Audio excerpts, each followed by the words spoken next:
అలాగే మేము మిమ్మల్ని ఇలా అడిగామని మీరేమీ అనుకోవద్దు. ఆడపిల్లనిస్తున్నాం కదా. అయ్యో వదిన గారు, పైగా రోజులు కూడా నమ్మేలాగా లేవు. ఏదైనా 1కి 2 సార్లు తెలుసుకోవటమే మంచిది. మాకు ఇట్లాంటివి ఎదురైతేనే కదా రేపు మేము జాగ్రత్త పడేది. పిన్ని గారు, భోజనం రెడీగా ఉంది, రండి భోజనం చేద్దాం. పదండి. రండి.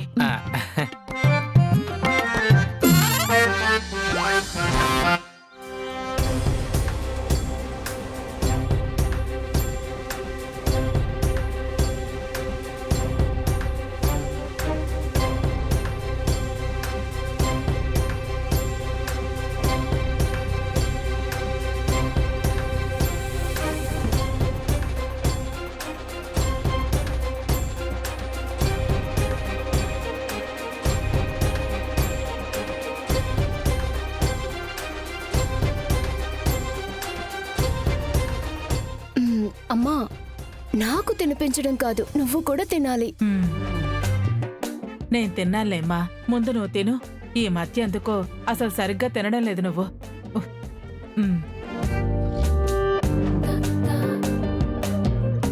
ఆ రేంజ్లో అమ్మని నా లవ్లో దింపుండాను మరి.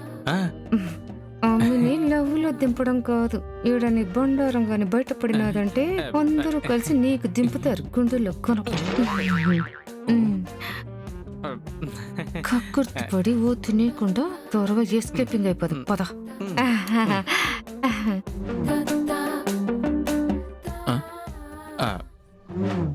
హలో అద్దా, సరే సరే ఇప్పుడే వస్తా ఉండా. అత్తయ్య గారు, మీ అందరూ నన్ను క్షమించాలా. మొన్న ఆస్ట్రేలియాలో ఇల్లు కట్టేదానికి భూమి పూజ చేసుండా. ఆ స్థలంలోనే ఈసారి క్రికెట్ వరల్డ్ కప్ ఆడుకుంటామని వాళ్ళు అడుక్కుంటున్నారు కదా అని పిల్లల్ని డిసప్పాయింట్ చేయడం ఇష్టం లేక పోతుండా. అదే ఒకసారి పోయి మాట్లాడేసి వస్తాను. రేయ్, ఆస్ట్రేలియాకు పోవాలా, విమానం తుడిచిపెట్టి రెడీగా ఉండు. ఏంటో వదిన గారు, ప్రశాంతంగా మీతో మాట్లాడడానికి కూడా లేకుండా పోయింది. ఆ అబ్బాయి అర్జెంట్ గా ఆస్ట్రేలియాకి వెళ్ళాలి. మరి మేము వెళ్ళొస్తాము. అయ్యో వదినగారు, భోజనం చేసి వెళ్ళండి. పర్లేదు వదిన గారు, బిర్యానీయే కదా, ఫ్లైట్ లో వెళ్తూ తింటాంలే. ఈ గిన్నెని సార్ వచ్చినప్పుడు తెస్తాము. వెళ్ళొస్తాము.